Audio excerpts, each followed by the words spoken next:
Huomenta kaikille. Kuten tiedätte, mä oon parhaillani remontoimassa tätä mun kämppää, eli maalaamassa ja uusia lattioita laittamassa ja semmoista.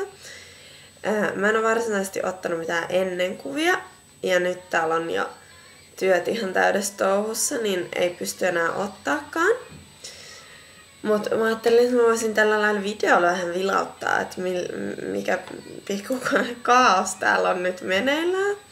Että minkälaisen sekasorron keskellä mä oikein asun. Eli mitenhän mä nyt näytän kätevästi. Täällä on vähän aikeeta. Eli tosiaan tuolla, siis mulla on kaikki mööpelit ihan sikin sokin ja ikkunalaatat täynnä tavaraa ja sänky ties missä ja vaatekaappi ja kaikki on ihan sikin sokin, että hirveä sotku. Ja seinät tosiaan, en oo kaikkia vielä ehtinyt maalaa, että tuollakin on nytten, siis, no joo, no joo. Että ainoa seinä, joka on melkein valmis, on sitten toi tuolla ikkunan vieressä, mutta tältä täällä nyt näyttää tosiaan. Ja no, hiljaa hyvä tulee, eiköhän siihen täydy yrittää uskoa tässä. Ja mä oon kyllä tosi amatööri itse, että mulla on meinannut kyllä lähteä oon ollut jo hiuksiani repimässä monet kerrat, että on meinannut kyllä päreet palaa.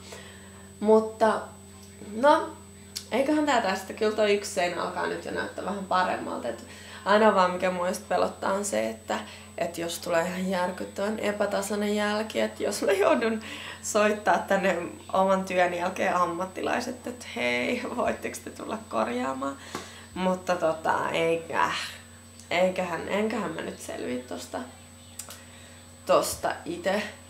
Että mut joo, halusin vaan äkkiä näyttää, että mikä meininki täällä on ja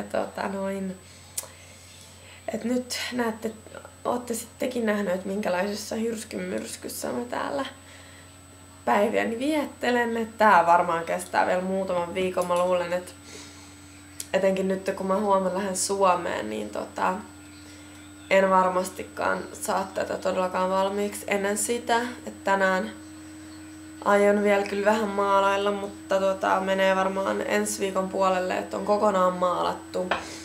Ja sen jälkeen sitten ruvetaan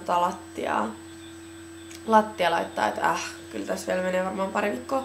Mutta sitten eiköhän se ole sen kaiken tämän vaivan arvosta sit, kun on ihana uusi, hieno remontoitu koti. Mutta ei mulla muuta. Tulin vaan nopeasti näyttämään ja ei muuta. Heidoo!